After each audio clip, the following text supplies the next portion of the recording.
FSHD is described as a progressive muscular disease which primarily affects the muscles of the face, scapular, and humeral area.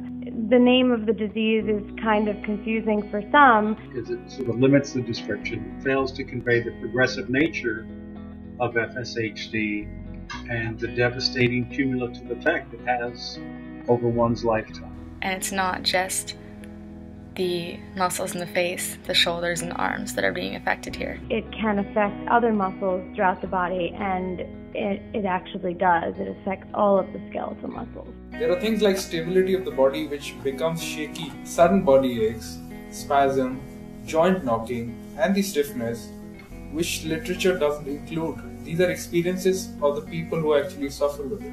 More than these symptoms, it also affects you mentally. Basically, it's an invisible disease which you don't know how, when, and to the level it's going to interfere in your daily life activities.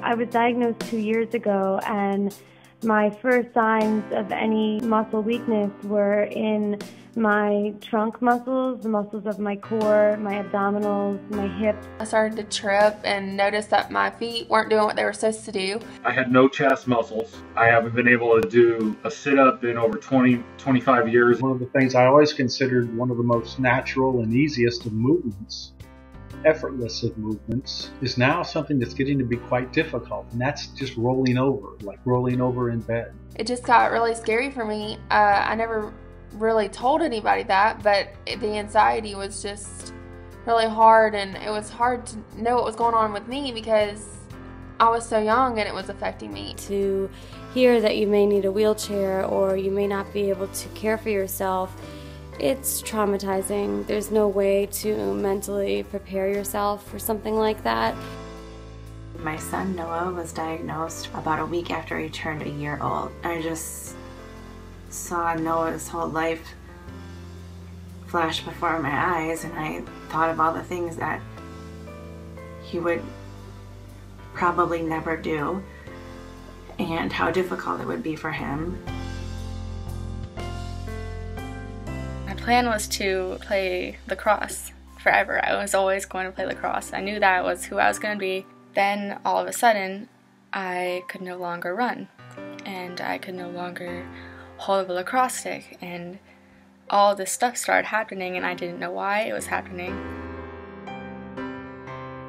One thing that I think characterizes everybody with this disease is change, it's readjustment. We learn to compensate for weaknesses and disabilities, and oftentimes, just as we've learned to not only compensate for it, but psychologically adjust to a new situation, then something else changes and you go through that progress again.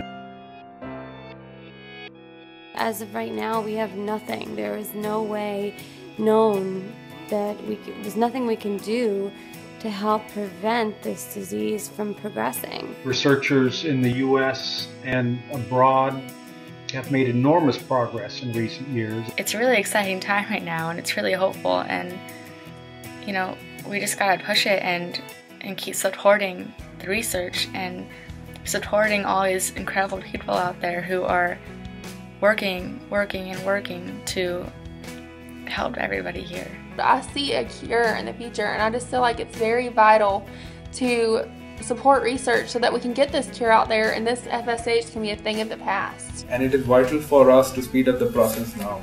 To the supporters, I say thank you for recognizing FSHD as a disease that has a profound negative cumulative effect on the lives of patients, and for taking the time to include FSHD on the list of diseases that society says are unacceptable and must be addressed. So thanks very much for your support. To us, research is absolutely vital, and it gives us hope that there will be possibilities that Noah will be able to lead more of a normal life with hopefully fewer challenges. You have the opportunity to be a part of something huge.